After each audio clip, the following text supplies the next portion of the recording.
Jangan lupa like, komen, dan subscribe channel YouTube TVRI Bengkulu dan nyalakan lonceng notifikasinya.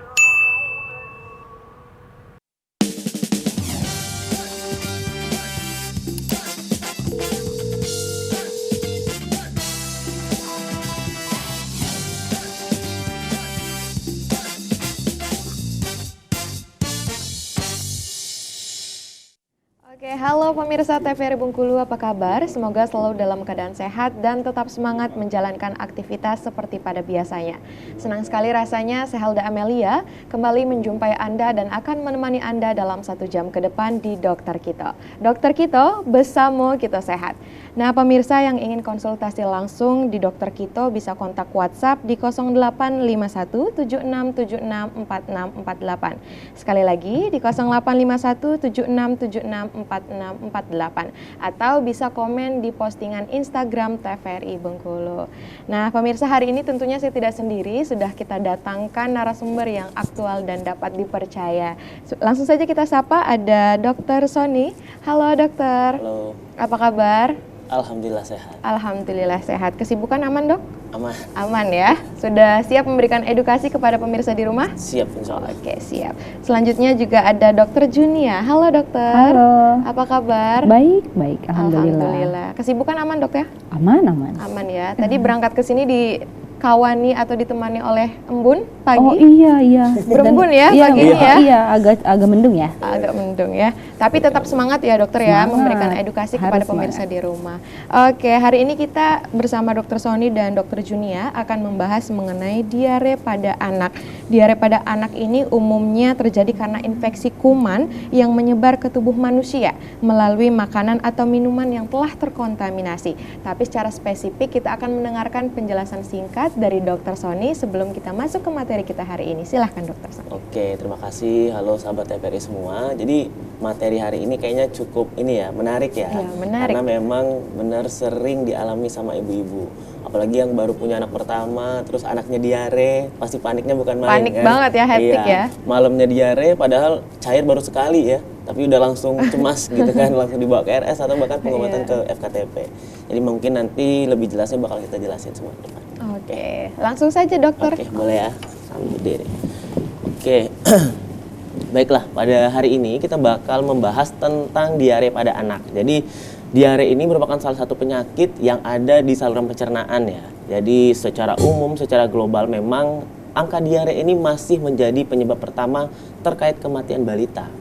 Oke, karena apa? Karena penanganannya yang kurang tepat atau lambat gitu, kurang sigap. Jadi seperti kadang diremehkan pada awalnya karena sekedar BAB cair gitu kan, padahal ada komplikasi-komplikasi tertentu yang bisa menyebabkan ke arah kematian gitu. Ini yang perlu dibahas ya, karena benar tadi sepertinya yang dibilang sama host tadi ya, bahwasanya salah satu penyebabnya adalah infeksi kuman, tetapi ternyata ada juga yang karena alergi ya gitu.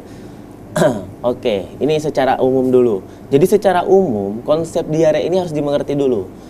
Ini buang air besar pada bayi atau anak lebih dari 3 kali dalam 24 jam ya. Dalam 24 jam itu lebih dari 3 kali dengan perubahan konsistensi tinja atau kotorannya menjadi cair dengan atau tanpa lendir dan darah. Nah, itu dulu konsepnya. Jadi dia dalam sehari itu lebih dari 3 kali ya, bentuknya kemudian cair dengan atau tanpa lendir dan darah gitu. Karena ada juga kadang yang biasa berlendir atau berdarah gitu, atau seperti air cucian beras, ada juga bentuknya macam-macam. Tapi yang jelas konsistensinya cair lebih dari 3 kali. Nah, gitu dulu. Jadi kalau sudah situ baru kita boleh ngomongnya diare. Tapi kalau dalam bahasa medisnya gastroenteritis. Nah, gitu. Nah, ini dulu konsep awal yang harus diingat. Jadi pada dasarnya diare ini adalah salah satu penyebab utama kematian pada balita. Sehingga ketika seorang ibu udah tahu konsep diare tadi, lebih dari 3 kali dalam 24 jam, harus ditata laksana dengan tepat dan baik. Itu dulu. Itu yang pertama. Karena apa? Karena secara global memang ini menjadi penyebab utama kematian pada balita. Kemudian yang kedua, apapun sebabnya diare adalah penyakit. Nah, gitu. Jadi sebabnya apa tadi? Bisa yang infeksi atau juga non-infeksi. Nah, infeksi tadi apa? Seperti bakteri, virus, ya, kemudian kuman. Tetapi pada anak-anak usia kurang dari 2 tahun, yang paling dominan adalah virus. Atau penyebabnya rotavirus sering diomongkan. Kemudian kalau misalnya non-infeksi apa? Non-infeksi adalah pada anak-anak yang mulai mendapatkan makanan pendamping ASI. Oke, makanan pendamping ASI diberikan kapan? Ketika usia anak atau bayinya sudah lebih dari 6 bulan. Ya, 6 bulan awal itu makanan terbaik adalah air susu ibu. Tetapi setelah 6 bulan itu boleh ditambahkan makanan pendamping. Nah, disinilah kadang terjadi yang diketahui ada diare. Biasanya kalau dikasih susu dia alergi jadi BAB. Nah, ini yang disebut dengan keadaan non-infeksi. Biasanya karena apa? Alergi susu sapi, intoleransi laktosa, atau kayak gandum-gandum, produk gandum seperti itu. Kemudian apapun sebabnya, diare sangat berbahaya. Karena apa tadi saya bilang? Bahwasanya diare kalau tidak dilaksanakan secara tepat ya, nanti akan dijelaskan belakangnya ada 5 prinsip dasar untuk penata laksanaan diare. Ini bakal mengakibat komplikasi. Komplikasi yang paling sering terjadi apa? Adalah shock. Shock ini adalah kekurangan cairan akibat diare ini, ya. Kemudian diare bila tidak diatasi dengan tepat dapat mengakibatkan kematian. Ini yang harus kita wanti-wanti ya, karena pada dasarnya di Bengkulu pun juga banyak kasusnya gitu. Karena penata laksanaannya itu harus komprehensif. Ada 5 prinsip dasar untuk penata laksanaannya. Kemudian ini, hal-hal apa saja yang dapat menimbulkan diare? Yang jelas pertama, 1, 2, 3 kayaknya masalah tentang pola hidup bersih sehat ya. Jadi tentang bagaimana tata makan yang bersih ya, minum air mentah ya jangan dilakukan gitu kan. Kemudian buang air besar di sembarang tempat, itu juga salah satu faktornya ya, karena bisa menyebar. Kemudian lingkungan rumah yang kumuh dan kotor, serta pemberian makanan tambahan ASI yang terlalu dini pada bayi. Itu yang saya bilang tadi, bahwasanya MPASI ya, atau makanan pendamping ASI diberikan pada usia lebih dari 6 bulan. Kalau dia sudah lebih dari 6 bulan, proses pencernaannya sudah siap untuk menerima makanan pendamping ASI.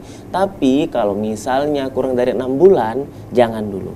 Sering tuh di desa-desa itu kalau di daerah yang masih tertinggal ya, dia ngasih pisang katanya lembut. Iya kan, itu sering sekali. Nggak boleh ya, terutama kadang pada anak 1 bulan 2 bulan udah dikasih pisang yang dibenyek-benyek gitu kan, itu jangan ya. Karena itu kenapa? Karena proses organ pencernaannya belum siap untuk membantu mencerna makanan tersebut. Makanya kadang lebih bahayanya apa? Bahkan bisa terjadi masalah kompleks di bagian pencernaannya. Bahkan bisa apa? Bisa tindak lanjut ke operasi. Seperti itu. Ini konsepnya untuk awal. Nah, ini yang saya mau bilang. Proporsi balita yang menderita diare berdasarkan diagnosis atau gejala menurut provinsi. Sebenarnya di Bengkulu ini rata-ratanya lebih dari rata-rata nasional ya. Kalau rata-rata nasional itu di 9,8% yang merah di ujung. Sedangkan di Bengkulu ya ada di 10,5%. Iya, karena apa? Yang saya bilang tadi, pada dasarnya konsepnya itu diare itu ada infeksi dan non infeksi. Makanya penata laksanaannya beda ya. Kadang ada yang diberikan antibiotik, ada yang enggak gitu kan. Makanya kadang ibu-ibu bilang, kalau anaknya diare kasih antibiotik. Enggak semuanya. Pasti ditanya dulu, bentuk BAB-nya bagaimana, apakah ada darah atau tidak gitu kan, atau memang cuma cair aja gitu. Terus keadaan secara umum anak bagaimana, apakah tampak lemas atau enggak, itu harus diperhatikan. Karena penata laksananya akan beda. Diare tanpa dehidrasi, diare dengan dehidrasi ringan atau sedang, dan diare yang berat. Kalau sudah ringan sedang, pasti penata laksananya harus ada cairan bantuan atau melalui infus gitu. Ini yang harus diperhatikan. Oke, secara umumnya. Nah, kemudian ini, penyebab diare bermacam-macam, antara lain sebagai berikut. Yang pertama adalah virus ya. Virus tadi yang saya bilang, pada usia kurang dari 2 bulan ya.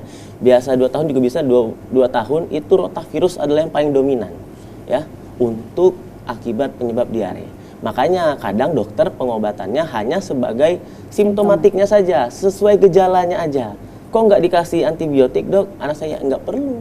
Orang nggak perlu ada indikasi buat antibiotik. Karena apa? Ya memang harus diobati sesuai dengan gejalanya aja. Kadang dikasih anti demam ya, biar anti dia untuk nggak diare. Dan yang paling penting apa? Oralit. Kita kan mungkin sudah sering dengar ya oralit ya. Dokter, sebelum kita lanjutkan, kita harus jeda terlebih dahulu. Nah pemirsa, menarik sekali, kita akan masuk ke pembahasan mengenai penyebab dari diare. Jangan kemana-mana, tetap di Dokter Kito.